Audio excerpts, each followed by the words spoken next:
It's the Midday Movement. DJ Drewski, Hot 97. Our girl Jasmine Ray has pulled up. Hello. I told Jasmine at first, I told my wife, she was like, hey, you got to hit up Jasmine Ray. She has this book out. It's a memoir. It's like behind the scenes of City Hall. And I'm like, I do not want to get involved with the tea. I don't want the drama. And she's like, no, it's deeper than that. So, author Jasmine Ray is here. Yes. The new book, Political Humanity, is out now. And people are just running with different headlines and just making up their own stories of what this book is. Yep. So I said, let's get Jazz up here and she can explain a little bit more. But I do feel like you're having fun with the misconceptions of this book. Being very cryptic about what it's about. Yeah, so shout out to your wife. Right, shout out to Sky. Yes, shout out to Sky. I love your name, by the way. Yeah, so week one, I kind of just let the public run with whatever perception they wanted to run with. Okay. I dropped it like you would drop an album. Right. That's what I said. You're in artist mode right now. That's right. I said nothing. I dropped the cover, then I dropped the video. City went crazy. Then I got offline. So I built an entire team around this book. And they manage my social media. They're doing like all the behind the scenes stuff. I dropped off because I was like, okay, I don't want to know what's going on. Right. I tell everybody, my phone was going crazy. Did you see? Nope. I don't want to know. I don't want to know anything. But I've heard I'm a meme. I've heard it's viral. I don't even have TikTok. People are like, you're viral on TikTok. I'm completely unaware. But you did expect this to happen.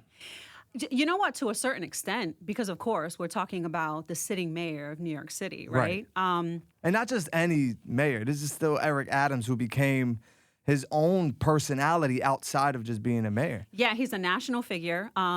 Started off as a police officer, rose through the ranks to captain, became a senator, then became a borough president, which is when I met him, and then now, the sitting mayor of New York City. So he's very much a political staple in the United States. Right. So.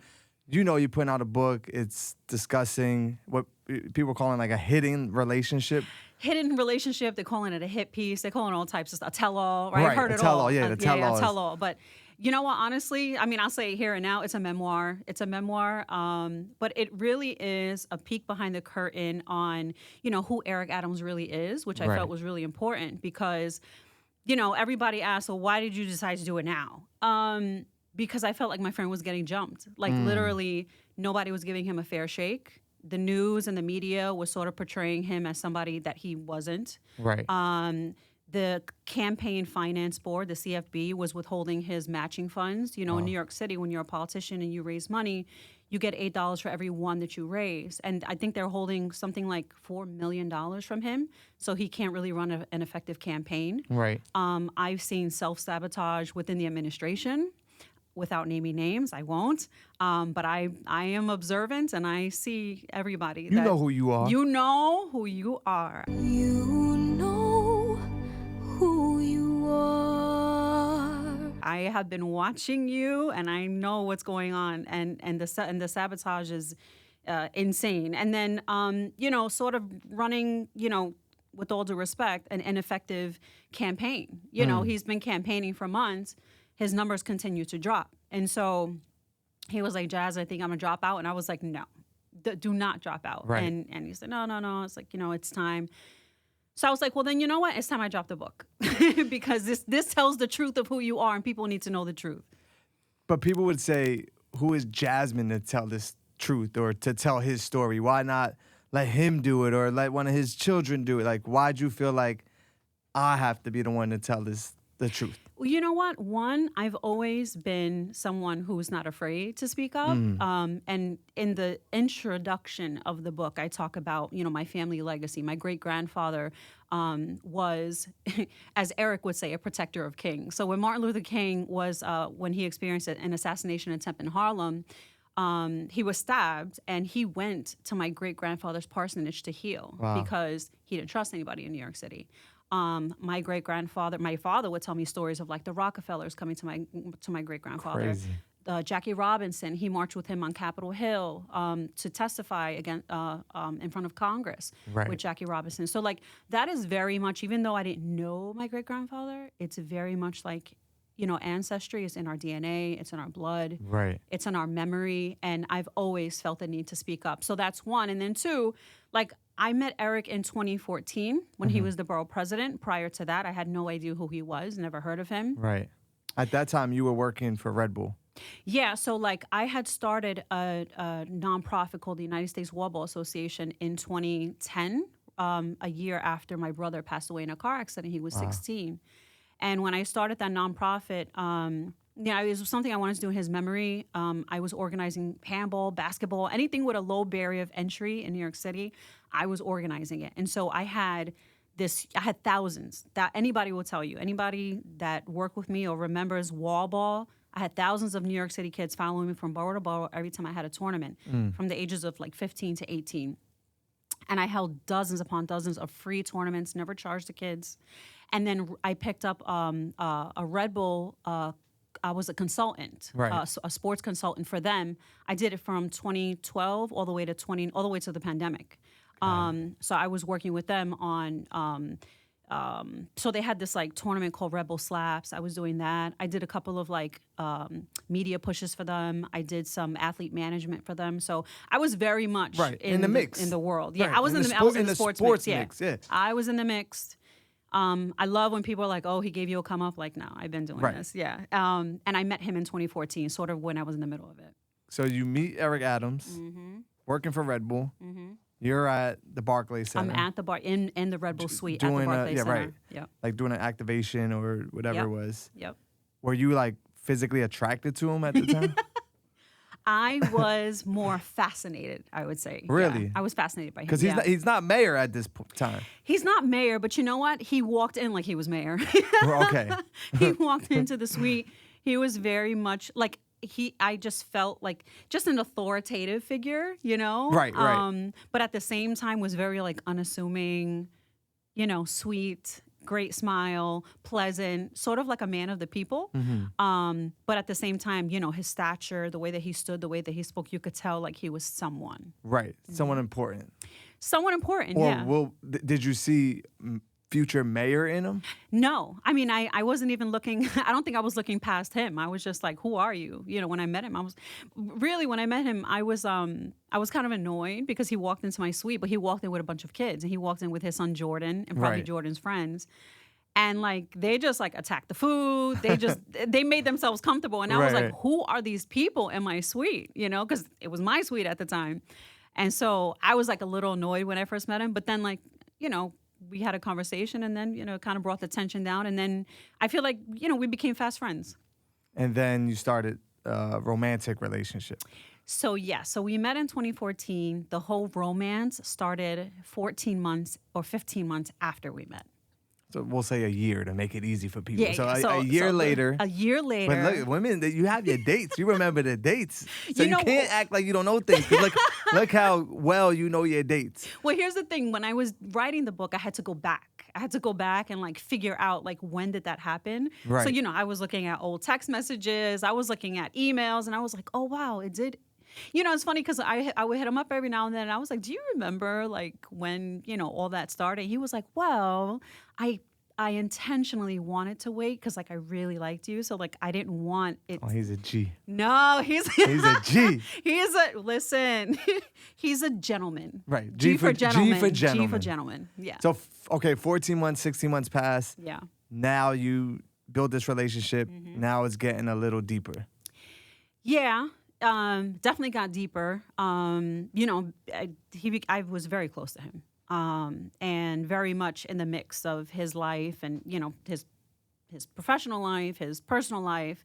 And then, it just got very intense. I think he would say the same. And then in January 2016, he just cut it off. He was like, I got to pursue this thing. And, this thing that we have is too intense. And, I need to protect you from this thing that I'm thinking about. Right. Yeah, that But I'm he going didn't tell to you pursue. what it was. He did not tell me. Did you think it was a different or like a woman, or he found a No. new?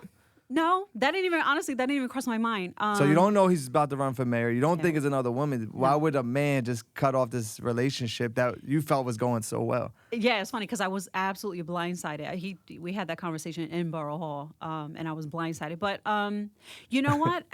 Because it was so devastating, like I was trying to hold back my tears. So when he cut it off, like I just said, okay. And I Right. walked out. I didn't, I mean, it was a Well, you long were conversation. like, confused at the moment. I was confused, but I didn't ask for clarity. I didn't ask for anything. I just said, okay. And I never asked for anything, you know. I heard him out. We talked for like 2 hours. And then I was like, okay. And I just walked out. And then I cried. But you never asked, like, why? Like, wouldn't... Well, he kind of said it. Like he said, so these are the things I remember. Like the standout sentences were, like, I want to protect you.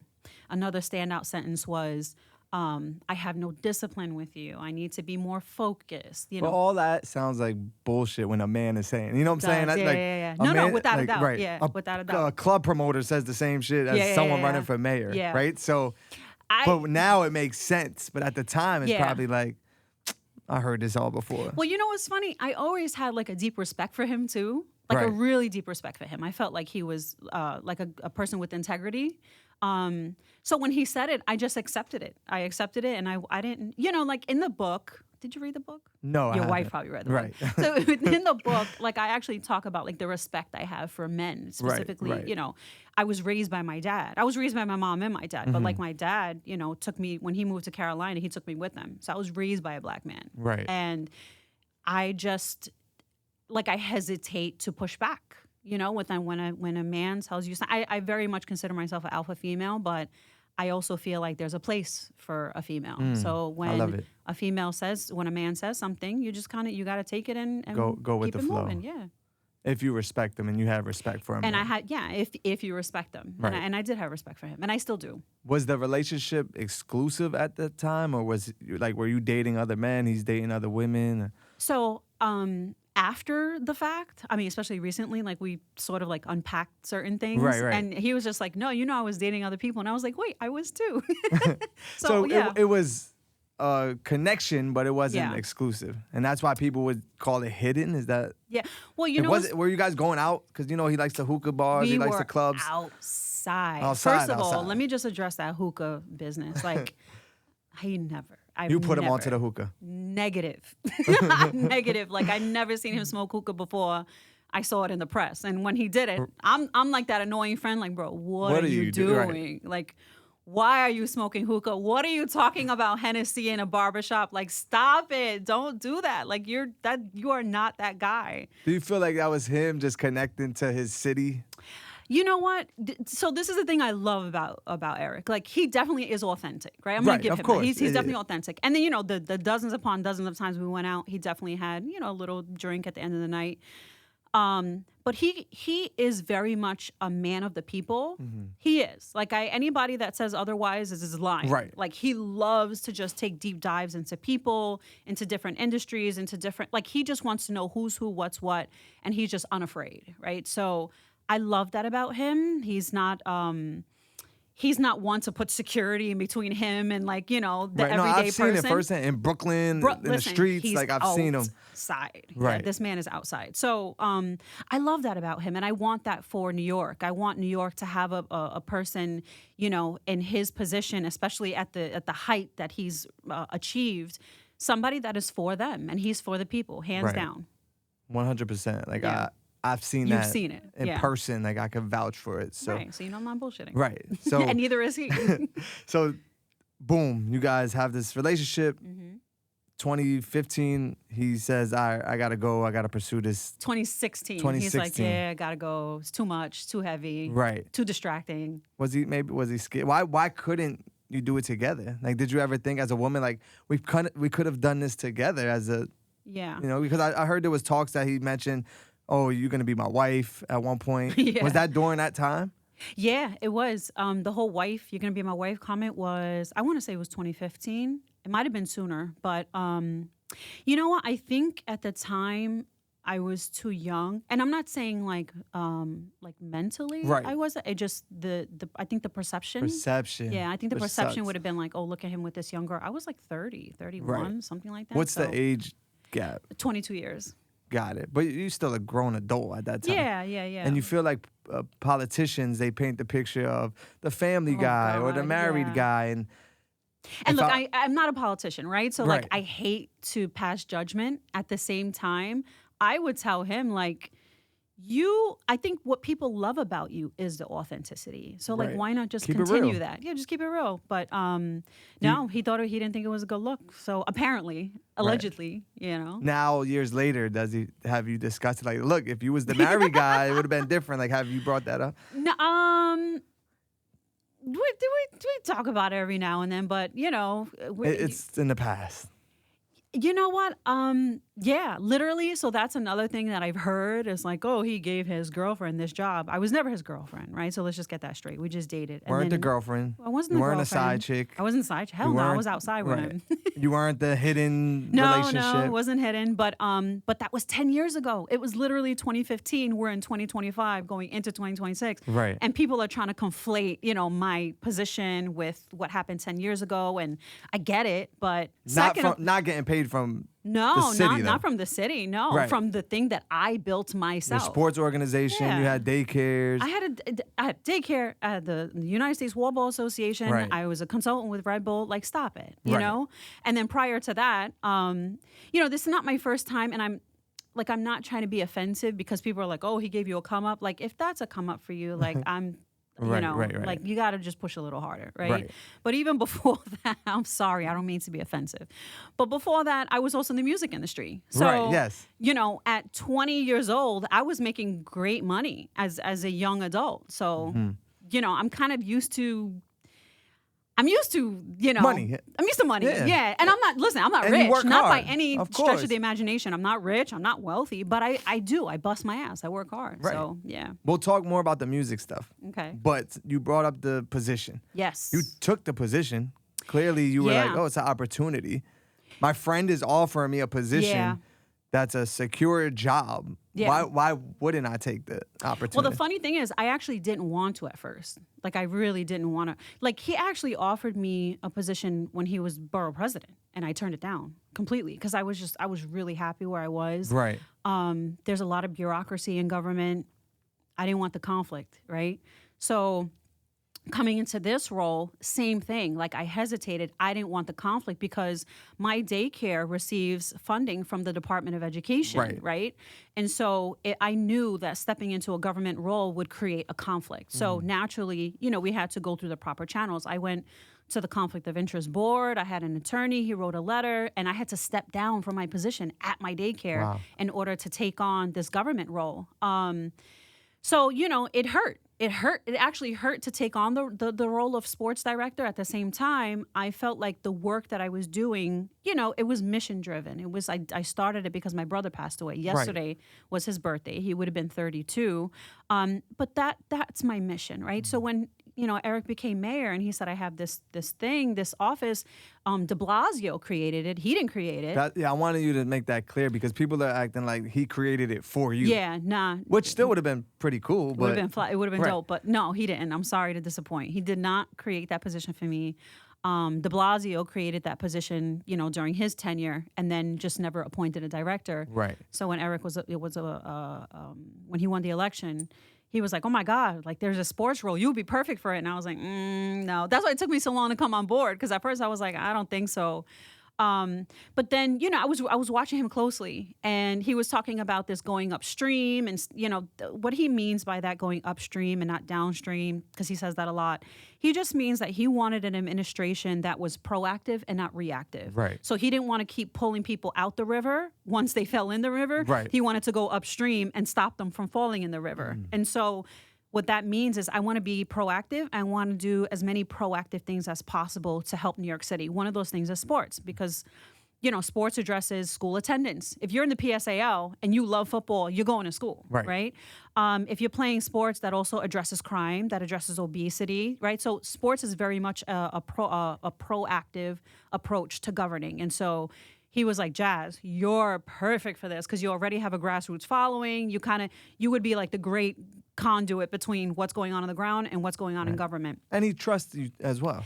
Listen, and right, that's another thing. Any professional that is in a position of needing to build a team, the first thing they're going to do is, think about, who do I know? Exactly. Yeah, and this wasn't listen, the romance was gone. It was over for, at that point, 8 years, I think, 7 years. So no little flirting, no text messages. No, he's not sending D pics throughout the years. Like, did you say D pics? Yeah. No, he didn't do it back then either. No pics, no funny business. So from 2016 till they reached out for this position. Yeah, we saw each other one time, believe it or not, throughout that time, and it was at a gala in Brooklyn. We saw each other. It was all love, hugged, spoke for like a few minutes, kept it moving. Really? Yeah. Not even after the gala, like, hey, where you at? No, well, so the funny thing is, within that time, I was really pissed off at him because he broke up with me. So, like, Oh, you still had the grudge 8 years, you 6, know what? 7 years later. It's funny because he told me recently that, every year he would text me for my birthday, for Christmas, for Mother's Day, for New Year's, Right. And like I would either ignore him or I would send like a one-word reply, Right. like, Thanks. Exactly. But he said, back then when I would text you and you would text me back, he'd be like, okay, she's still there. So Right. I don't know what was going on in his mind, but in his mind, I was I was still around. Yeah. Right. So, So 6, 7 years later goes by. They reach out Yeah. for this job. You take the job. I take the job in November of 2022. Yeah. And you know what could potentially happen, right? Like you said, going into these politic roles or dealing with politicians, Mm-hmm.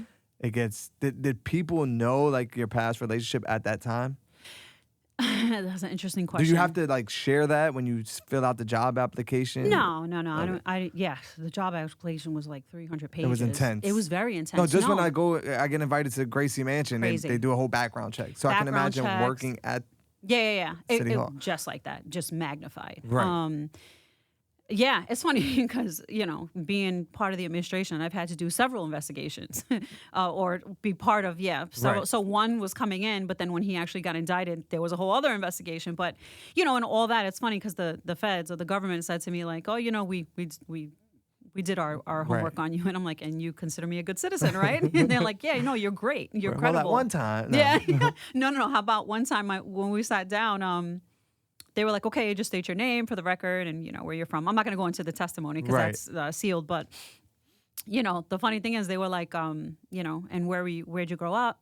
I said, Brooklyn, Staten Island. And then they were like, didn't you also grow up in North Carolina? I was like, Jesus Christ. Yeah, they're nice. Yeah. They're like, good. Yeah. Knew everything. So, Right.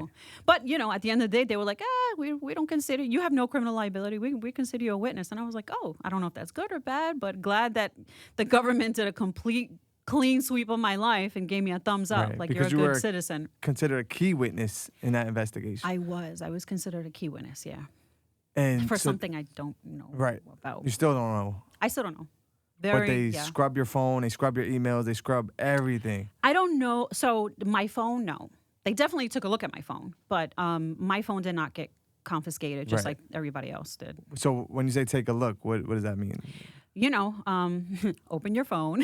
In front of them? Yeah. Is this like in court or this is like in a investigation, Yeah, interrogation office type thing? Interrogation, just like the movies. Right, so you like slide your phone over I slid it across the table. Here you go. and then like, just search no, Eric yeah, I was like, Adams. listen, I'm an open book. Like, I truly am. I mean, look, I just wrote a book literally about my Right. life. So I'm an open book. I was like, here, I have nothing. I have absolutely nothing to hide. And it was very intimidating. And you got the 4 suits sitting Yeah. across from me, and But you, I know, I could tell that you were playing it like cool, right? Like your You know what? personality is just like, yeah, go ahead. I ain't got if you nothing. have nothing to hide, so Judge Judy used to say, if you tell the truth, you don't have to have a good memory. It's a So fact. I'm kind of like, yeah, whatever, Right. whenever, go for it. So, but they knew you had a past relationship with Eric, They knew, yeah, right? So they knew. Other staff members on administration never, or So he did bring a lot of people with him from Borough Hall, and so I'm not gonna lie. Like my first day when I walked in, I I definitely got the eyes. Like, oh shit, Jasmine's she's back. Yeah, Jazz back. She's back. Yeah. I felt it. I saw it, and I was just like, oh God. But it is what it is. I was still able to navigate. Listen, and when I was in the role, I was fighting for my office just like everybody else was. If anything, I felt like he was harder on me because it was just, he literally was like, he did not want to fund my office. And I was like, I need to build out my team. Like, I have ideas. Prior to even coming in, he was like, okay, what ideas do you have? I was like, pfft. I literally broke night. I swear to God, I broke night and I wrote a 5-page proposal because I just knew, what to do. There was no guesswork coming into the administration. I read the legislation that pretty much enacted the office. It was local law 62. I read it forwards, backwards, and I was like, oh, I got this. PSAL, I knew there is nothing that I don't know about this city when it comes to like compliance, passport, MOX, which is Mayor's Office of Contract Services. Like, I used to raise discretionary funding. Like, I know this city forward and backwards. I know it from the ground all the way up. And then, very quickly I got to know on the pro level who's who. I met with a lot of really big people, stadium owners, team owners. And I was like, hey, I want to connect the dots between the pros and the people on the ground doing the work. So to me, it was fun because I was like, listen, as long as I don't have to like who's my supervisor? That's another thing. Who do I report to? I didn't report to him. I reported to like several other people. Right. So I was like, listen, as long as you're giving me, creative freedom here, I could do my job. Like, I know this job. But if I feel like I'm being pigeonholed, I will leave this thing so quickly. But, they gave me creative freedom and I navigated and we did like a lot of amazing things. Yeah, we brought back, so there was this thing called the Mayor's Cup that Bloomberg used to have. And then de Blasio, for whatever reason, he didn't do much in sports. Right. Yeah, so like when Eric came in, he was like, I need you to revive sports. I was like, pfft. Yeah, well, I was like, do I have creative control? He was like, go for it. I said, okay. So the only thing he asked me to do was like to make sure that agencies weren't working in silos, right? He was like, make sure that you're working with everybody from Department of Aging to the Parks Department, DYCD, Department of Youth and Community Development. And that's what I did. I made sure that everybody was working together, that nobody was working in silos. And then I brought back the Mayor's Cup, right? But like instead of just focusing on basketball and baseball, like the typical sports, like I introduced like new sports, like esports. We did robotics. We did pickleball. We did oh God, what's the one that they play in India? That was such a big one. Why is it escaping me? Cricket. Thank you. We brought in cricket. Like I wanted to do things that weren't typical, Right. And then I brought in like all these new communities that had never stepped foot into City Hall before. Like cricket was a big one. Right. I didn't know how big cricket was until like I invited the community in and I held like this round table. Come to find out, how funny is this? I'm from Staten Island. The first cricket ball organization in the United States started in Staten Island. Right. It's like, what? She's giving us history. Right. So it was fun. It was fun to do what I did for a while. But then, I had to fight for resources just like everybody else. Right. And if anything, I felt like he was harder on me. He didn't give me staff. He didn't give me a budget. So I was always running around fundraising for my own office. So when people say favoritism, there was none of that happen. No, if anything, he was harder on me than everybody else because he was like, I know what you're capable of. So, Right. And, at the time, because of the migrant crisis, everybody else's budgets were getting slashed. So he was like, nah, go out and find the money, Jazz. And I was like, you got to be kidding me. Right. But, it was like I was trying to find the balance of like, don't push back. But at the same time, I got to advocate for my office. So, yeah, no favoritism. So did you resign from the position? Yeah, I resigned. But it sounds like you were so into it and excited and...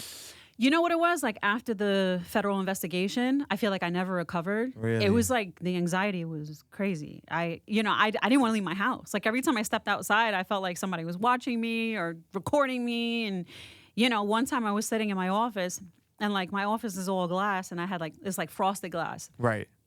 I'm talking to my dad on the phone and I see these like 4, suits walking towards my office, and I was like, Dad, I gotta go. And I just started crying hysterically because I thought it was right. I thought it was and the boys. Right past. I thought it was them. And it was like a new deputy mayor, and he opened the door, and I literally had a panic attack. Oh, shit. And he was like, hey, just coming to introduce myself. And I was like, I gotta go. And I called my mother. I was like, please get the kids. I'm going to Puerto Rico. And I just booked a flight and I left. But they would say for someone who has nothing to hide or did nothing wrong, why was it so straining on No, you? that's a that's a great question, because just like I feel like Eric did nothing wrong, and I mean that, Right. I feel as though, today people are weaponizing the justice system. And to the point of, they can look at anything and create some. I'm sorry, but I do feel like, no offense to the government, because Jesus Christ, you don't want to be an enemy of Right. the government, right? But people, I'm going to speak in general, can create things out of thin air. And then all of a sudden you're being investigated. And I saw it happen with Eric. It's like, we're talking about airplane upgrades. Like, come on, bro. Like, Right, really? right. And then the first mayor of New York City, that this is unprecedented. A mayor is indicted. Like, okay, let's see what happens, because this is corny. You want to indict the sitting mayor of New York City because he asked for airplane upgrade, or because he asked the fire department to do an inspection on the. He didn't say pass the inspection. He said do an inspection. So it's scary. Right. It's scary what can be made up these days and sort of twisted. And there's a whole chapter in the book called Public Perception. And it's about the media just twisting narratives and creating, things out of thin air. And that's very damaging. Yes. I'll give you another example too, because I got in trouble for this. President Trump, he signed an executive order supporting or I don't even know what it was, but the executive order was sort of doubling down on Title IX, which is part of it is meant to protect women's sports. Okay. The Trump administration says the California Department of Education violated Title IX by allowing transgender girls to compete on girls' sports teams. Title IX is a 1972 law forbidding sex discrimination in education. Now the federal education department is proposing a resolution. It would require California to ban transgender women from women's sports and also strip transgender athletes of records, titles, and awards. If the state of California rejects that plan, the education department could move to terminate the state's federal education funding. Secretary Linda McMahon says the state must swiftly come into compliance or face the consequences that follow, end of quote. I have a daughter. She's 4, right? But also, I'm an athlete, You're an athlete, right? I'm an athlete. So, Black belt, by the way. 4th degree black belt. So watch out if you try to step to him. Yeah, don't.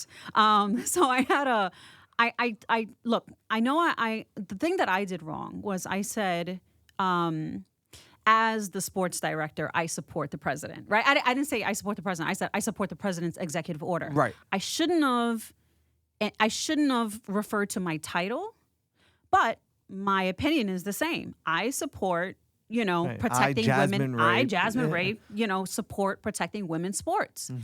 I don't see why that was so scandalous to say. But then I woke up the next morning and I was being called transphobic.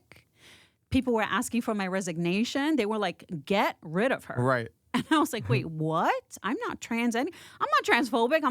I don't have a phobia of anything. Like, what are you talking about? So, that's just another example of like how they twist and turn narratives. And like, so after that happened, I actually reached out to a member of like the LGBTQ community and in the city council. And I said, hey, can we sit down and have a conversation about this? Right. Because I'm not transphobic, but I'm happy to figure out a way forward. Like, I don't want to leave anybody out of sports. If your community feels like they're being left out of sports, let's figure out a way forward.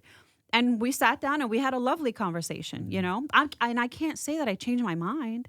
Like, Right. I didn't change my mind. Like, today, you still feel the same way. today, yes, we have to protect females and women. And did you see what happened in the Olympics? I did not. What? And the boxing match? Oh, yes, I seen that. Like, really? That's where we're going? Right. Like, come on. Right. That's ridiculous. But like you said, they take little things and flip it and turn it. And that's part of the reason Eric mentioned why he's dropped out of the race. Because It was too much. Because it was too much. It was too much. He's getting hit from every angle, left side. It just, Right. yeah. So yeah, my friend was being attacked unfairly, and I felt like, the truth needed to be told. So Right. I told it. And you also feel like, well, keep it in boxing, the people in his corner weren't the right people. Oh, And God. when I say that, I mean his administration. I'm sure you feel like there was some people in there that just were weak in a sense. So in the book, I refer to something called the Peter Principle, which is just the notion that someone can rise to their level of incompetence, right? So like there is such a thing as like not being prepared for the moment. And, you know, to Eric's credit, he's big on loyalty. He's so big on loyalty. If somebody's, you know, loyal to him, he felt like he wanted to bring everybody with him to City Hall. And it's my opinion, not his opinion, that some people should have probably stayed at Borough Hall. Right. But, you know, he brought everybody with him. And yeah, some people just didn't do the right thing by him. But, you know, beyond that, yeah, I just saw things that didn't make sense to me. And I was like, You feel like they flipped on him to benefit, or they just didn't have they weren't the equipped. wherewithal. Maybe they weren't equipped for the positions he was. Yeah, I think, you know, again, with all due respect, I'm not trying to criticize my colleagues It's because fine. It's a 4th-degree black belt. They, you know. no, I mean, look, there's a lot of amazing people in government, Right, right? of course. Like that administration. So let me just start with this, and I'll go back to your question for sure. But like Okay. that administration is made up of wonderful, amazing, hardworking, brilliant people, right? Iris Rodriguez, who's now running the Parks Department. She's been in the Parks Department for like 40 plus years. Amazing Puerto Rican woman from Right. the Bronx running the park. Who else was going to give her that Right. opportunity, right? We have Commissioner Keith Howard running DYCD. Fantastic. We have the Chancellor, Melissa. Before that, David Banks. God, I'm such a fan of David Banks, who founded, Eagle Academy. Like these are amazing people who I feel wouldn't have had the same opportunities, you know, If it wasn't for Eric. You know, Eric made sure that the administration reflected the people on the ground, which is very important. Right. But going back to your question, yeah. So within the administration, I just felt like it was a combination of people who just, you know, weren't ready to meet the moment. I did see some like sabotage, right? And I,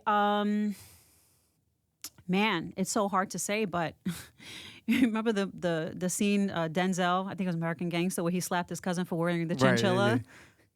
Like, why do we always have to have a chinchilla moment? You know, it's Right. just like, you're here, you're a public servant. Like, why are you wearing Gucci? Right. Like, come on, you know, like, why? So things like, I used to look at things like that, like, wait, everybody's switching up. Like, we're public servants, Right. you know? They Like, start why? feeling themselves.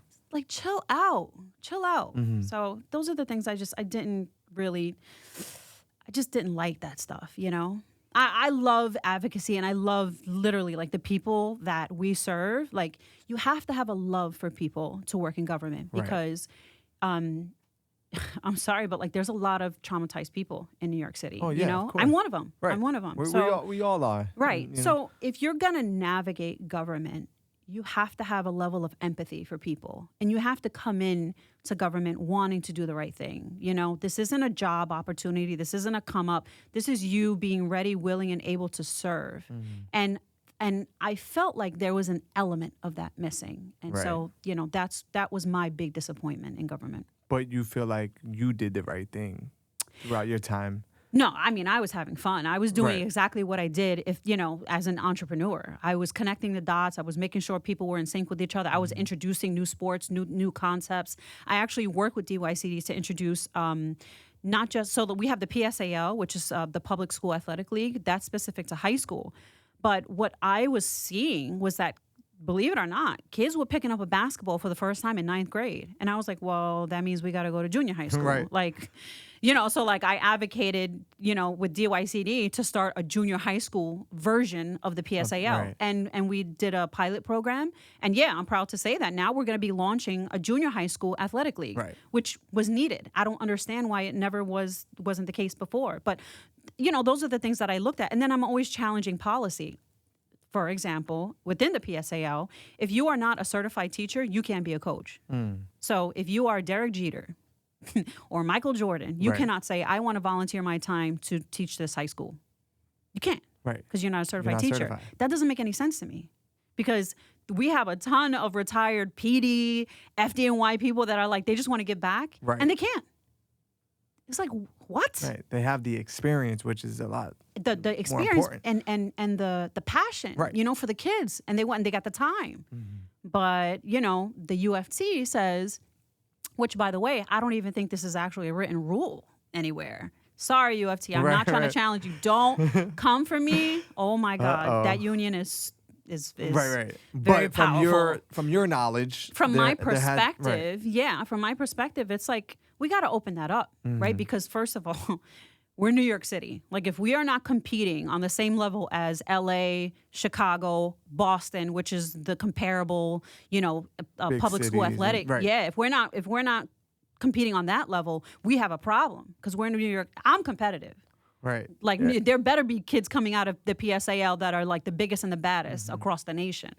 So when I started to pull back the layers on why that's not the case, I was like, well, hey, we got to have better coaches. Right. And there's freaking rules all over the place that says we can't. So what happens Doesn't make any now sense. that you're out of office or out of that position? Yeah. Has somebody filled that role? I don't know.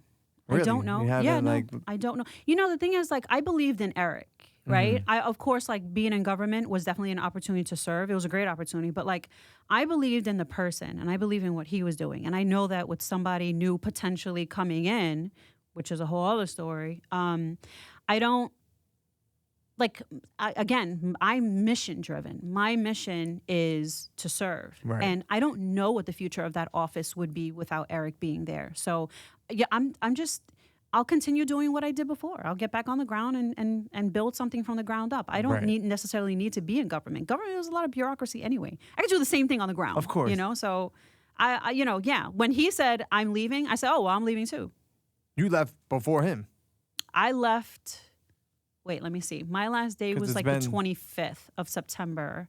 Oh, no. Yeah, I left before him. Right. You're right. I So, did. yeah. No, as soon as he was like, I'm leaving, I was like, I'm out. I don't need to listen. But then people would look at that like, oh, what a coincidence that Don't be he's dropped corny. out the race. Yeah. She left. They Yeah. still have to be like now that Negative. you're both out of office of whatever government. He's still in government. No, he's still the mayor. Right. But He for now. suspended his campaign. Right. So, but how much time does he have left?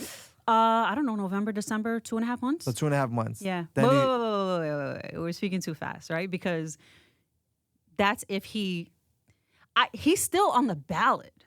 Got it. Yeah. So let me make that clear. Like, if you believe in Eric Adams, his name is still on the ballot. It can't come off the ballot. It's too late. When he dropped out, it was too. So there's like another candidate named Jim Walden. He's still on the ballot, right? So just because he suspended his campaign does not mean that you can't vote for him. So You s- basically, he stopped promoting, but he's Yes. still He's on the ballot. Yeah. So he's not actively campaigning, but he's still on the ballot. So if you please, whoever is listening, if you believe in Eric Adams, vote for him. Just because he's not campaigning, first of all, and it doesn't stop anybody like me from campaigning on his behalf. But does he want to stay in position? Do you want to vote for someone that gave up in a sense? I'm wow, that's so interesting you said that. Yeah. You know why? Because I mean, if I had it my way, he'd be back in. Yeah. So And you've tried, like, hey, let's get outside. well, he's like, Jazz, Right. leave me alone. I'm like, no, you got to get back in. No, I mean, listen, I don't know. I'm very persistent. Right. So, and I will keep on him about Right. getting back in. So we'll see. But again, if it depends what the people say. Again, this is an election, about the people. So if the people are like, wait, I believe in Eric, I want it. But also, let's just look at who else is in the race. Like, come on, New York. Right. Like, Cuomo was an amazing governor. I'm not going to say anything bad. Right, I'm a course. fan of Yeah, Cuomo. no, you say what you want. I This love is- Cuomo. This is the opinions of Jasmine Ray. This is not DJ not Drewski. 97. Right. Yeah. No. I'm a fan of Cuomo. I think he's brilliant. But I think that he's a brilliant governor. And like, if you want to get back into politics, like technically you lost a primary. Like, Right. give Eric his shot. He's the incumbent mayor. Go back to Albany and run for that seat. I'm sorry. Right. I'm sorry. Well, let's say your boy Eric doesn't win. Yeah. Who would you, out of the others, want to see in that position to be the mayor of New York City? Yeah. If it's not Eric, then who? I hate that you put it like that because I wouldn't. You don't see anyone else in that chair. No, I mean, you know what, Cuomo. Okay, if you had to choose. Just because of experience, I just think that he's. I think he's an effective Right. politician. You know, I think he. I just like Eric should be there. Of course, you know? of course, we know that. Yeah, and Zoran, you know, again, you know, no disrespect at all. I actually think a lot of the things that Zoran Mandami is talking about is important. Right. Affordability is important, right? So I'm not knocking anything he's talking about, but you know, my reservations about him, like the experience. Come on, like experience matters. We're talking about the largest 100%. city. I agree. I put that as the top. Yeah, we're talking know. about the largest city. This is not the time to Right. experiment. You know, according to what I've heard, like this is the first real serious job he's ever had, right? And I'm sorry if I have that wrong. If I do, like, feel free to correct me. But like, you don't want somebody coming in, you know, 33 years old, Right. With no that has experience. never managed a large budget or a large group of people managing the city of New York. Right. It's like what happens in New York City happens in the United States. It starts here. Right. So, you know, I think that's very dangerous. And I Right. think some of the things that he's speaking about is also, you know, I think it's been tried in other places, always fails. Socialism, you know, you can be, I think there's a big difference between being a socialist Democrat and being a democratic socialist. Right. And I just think I think, you know, giving government more power, I don't think we need to go in that direction. I think there should be less government, not more. Right. Well, Yeah. may the best man win. Yeah, without a doubt. May Eric win. Right. Yeah. and we get a new mayor or the same mayor, and they reach out to Yeah. Jasmine Ray and say, "Hey, would you like the position again for director of sports, wellness, and recreation?" Negative. I will not. I love government. I love politics, right? But would I ever return to government in an official capacity? I'm not going to say never, because I never say Right. never, right? But probably not. Listen, when I resigned, like before I resigned, I have a small real estate portfolio. I sold one of my houses. Right. I sold one of my houses, and I got a couple of dollars in the bank, and I'm gonna take my time. I don't need a job right now. So Do you feel less stressed? Do you feel Yes. that pressure off your shoulders? Do you still feel the feds are watching you? yes, yes. I think once you're on their radar, you never leave their radar. But you know, not as not for anything bad, not for any criminality. right. Yeah, like I feel confident in who I am and what I've done with my life. Like I don't like littering, so you know, if I Right. don't like throwing a wrapper out my window, like come on, good luck finding anything criminal in my background. But I feel lighter, but because of political humanity and the success of it. By the way, today we became a bestseller on Amazon. Congratulations. Thank you. Yes, there you Yeah, go. we're a bestseller. So because of that, I'm like really busy, but I'm busy, you know, doing this work, not that Right. work. Either way, I'm gonna stay busy. I love New York City. I love this country. If you travel the world, you'd understand that this is the best country on the Right. planet. And so, you know, everybody who thinks otherwise, I always say, go outside and Right. go figure it out, because we are the biggest and the best and the baddest. And so I will always work for the betterment of this country and this city, but just not in a government capacity. Right. Yeah. When you get the bestseller news, do you reach out to Eric, or I don't know if you have a nickname for him? Do you have like a cute little E. nickname? E? That's not I cute. call him That's E all the boring. time. I know. You say like, "Hey E, look at this." No, I spoke to him this morning, but I didn't tell him. No, Really? I didn't tell him because there's so much going on right now. Believe it or not, there's a lot going on. You know, the whole Israel announcement yesterday with the president. But then I feel like times like this though, kind of, you know, gives him space to kind of get away from that and just on a we still have that space. You know what I'm saying? You know, like, it's like, let we me still get away. have that. We have our friendship. We joke around about other things, but like, so I think one of the reasons why he's kept me around all these years is because like I'm very selective with like what I call him for. You know, what Right. I call him about. Like Right. I don't Pick like and choose. I pick and choose. Yeah. You don't call your friends. I'm not the type of person that just calls my friends with just anything. I actually don't like when my friends call me and go, "Hey, Jazz, what's up?" Like, tell me what you want. And no small talk. No. Just tell me what you want so I can keep it moving. Like, I'm busy. Right. Yeah. So I'm not calling him with small But talk. you shared a different relationship with Eric. It's not like Yeah, but You know what? I know what's there's a lot going on in politics right now. Right. You know, and there's things that we just don't see. You know, I mean, think A about lot. this, and I'm speaking hypothetically. Right. There are always threats against New York City. Oh, yeah, of course. Right? He's navigating that stuff, you know? Everybody thinks the guy is outside. Like, no, he's very much aware. He's Right. very much doing his job. He makes it look like cool, He but makes it look like he's just outside, but no. He goes to sleep, I'm telling you, he goes to sleep at 1 a.m. and he's up by 4 or 5 a.m. doing his meditations. So Right. this is a guy that, I mean, I don't know anybody that works harder than him. So yeah, there's a lot going on in the city and a lot that he's navigating on a daily basis. So you don't I wanna don't hit small him up. talk him No, or- you know what? When I see him, you know, the next time I see him, I'll bring it up, but I'm not going to Right. interrupt his day and, to tell or he him. might just see it on his own. Right? He might see a Hot 97 interview and be like, oh, her book went Well, number you know one. what's funny? He told me, I hope it's okay I say this, Eve. Of but course. He told me that he's actually getting stopped all the time, people that have read the book. And they say, we have a different opinion of you. Somebody said, wow, I had no idea. I wish this came out 6 months ago. You have my vote. Right. And it wasn't supposed to come out till like next year. You It wasn't kind supposed of to come rushed out. it. Yeah, I rushed it, yeah. Because I want people to know. I know there's only 3 weeks left, but like, please, if you have the means and the time to read this book, you could even, Is that Erica? this is... No, you he's don't have gonna to tell kill us. me. Who is this? Oh, it's definitely a politician. Can't say his name. But yeah, it definitely is. It's so funny because, anyway. Has anyone called you to say, stop talking about the book? No. I think people who read the book Understand what it is. not only do they understand, but they support it. I mean, Right. when Eric read it, he was like, wow. He was like, you did a great job unpacking tough topics. And he felt like, although you shouldn't have said this, you shouldn't have said that. Of course. That's what's going to sell it, though, E. Yeah, I mean, listen, it's the truth, right? Right, Like, and it's the truth. Can we just make you human for a second? Because you're Right. like one of the coolest guys I know. So like, let's just give people an idea of who you really are. This like, he's always fighting with the press. So like this angry man, in front of the podium. It's just like, he's not even like that. Right, He's right. funny.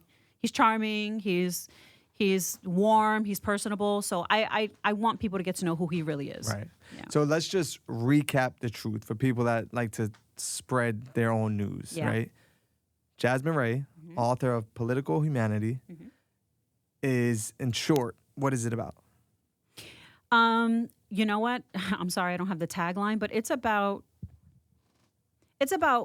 extending grace to Right. people, not just the mayor of New York City, but also people in your Right. circle. Jasmine Ray and Eric Adams did date or were We did. friends Yep. before he became mayor. Yeah, dated for Had- 2 years, 2014, 2015. Right. Remained friends Had to this romantic day. relationships. Had 10 years ago, people. Was there some action in Borough Hall at one point? I heard you get. Negative. Oh, you never got busy. that Daily News article. Right. So that's not true. You never got No. it popping in Borough Hall. No, not.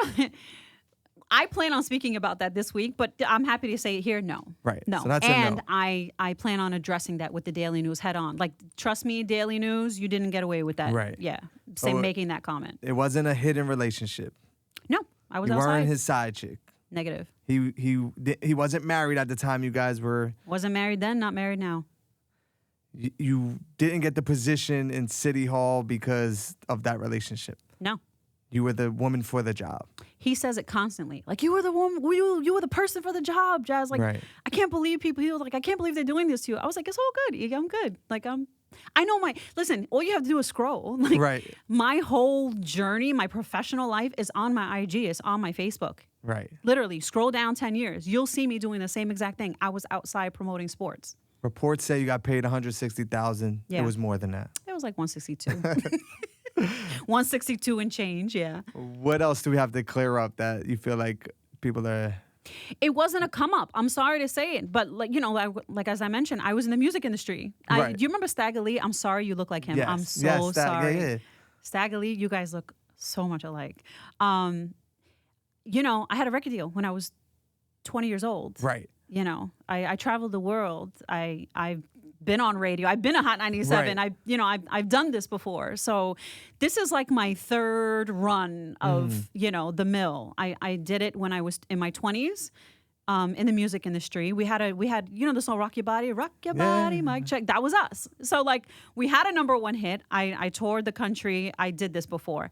Then I started my nonprofit organization. I literally flew around the world. We've been to Italy, China, Japan. We've been all over the world promoting sports. That's what I did for like 15 years. And then this is like my 3rd run. It's like, publishing a book. Honestly, I didn't think the book itself, I knew the book was going to be a big deal, but I didn't think I would already be here with a bestseller, doing radio all over again. I feel like literally I did it in my 20s, then I did it in my 30s, and here I am now doing it in my 40s. So this is not a come up. If anything, this is a continuation of the journey that I've had for the last 3 decades. Exactly. Yeah, so. The position you had at City Hall, you resigned, you weren't pushed out. No, I resigned. No, I wasn't. Who will push me out? No, first of I'm all, just- we're nobody just could push trying me to to do clear it. anything. We're just trying to tell the No. truth. Nobody could push Right. me to do anything negative. Right. No. Now that you're out, Yep. are we going to get some new music? Oh my God! Have you been working It's so on some crazy music since you had said free that. time? You sold the crib, you got some money, some cushion. Do you have time to... It's so crazy you said that. Okay, so 2 things. One, I am getting a lot of incoming people who want to turn the book into something. Right. Yeah. Like a producers are reaching out to me. soundtrack to the book. Yeah, executives. Well, no, not just music, but like people want to turn it into like a Netflix series. And let me clear that. Netflix hasn't reached out. I'm surprised but 50 producers, didn't reach out yet. You know, 50 if Cent you likes are these type listening, of topics. yes, if you are listening, yeah, I would love to. First of all, if there was anybody I would allow to turn this book into anything, it would be him. 50 Cent. 100%. The Jasmine Ray, Eric Adams 100%. hidden relationship. No, literally, when people who do know about my life, literally, they're like, Jazz, like you literally are the real life scandal. Like Right. that is your life. And I was like, I don't, but no, I mean, people want to turn this into a series already. So I have my attorneys fielding those requests, but people keep asking me about the music. Yes. Yes. So yes, we recorded actually. I have we're up to like 5 songs. Really? Yeah. And I have a song called Codependent, which I love. That will probably come out first. Is it like R&B vibes or more like rapping? Like, I'll give you you'll play us something. I'll give it to you. Yeah. Okay. I'll give it to you to play it. I love And you it, let man. me I know. love it. She's the ultimate hustler. That's why my wife said you have to bring Jasmine up there because it's more than just the tea and the gossip. There's a lot, that you unpack in this book. Yeah. And you as just as an entrepreneur, as a person, I think people are getting to know you as well. As much as you're showing Eric a different side of Eric, you're showing your growth in a different side of you. So congratulations. Thank you so much. much. On the bestseller. Thank you. And when the music comes out and now you're doing the music promo, you're more than welcome to come back. I will give you the exclusive to the first song I intend to drop, for sure. You heard it. You heard it first.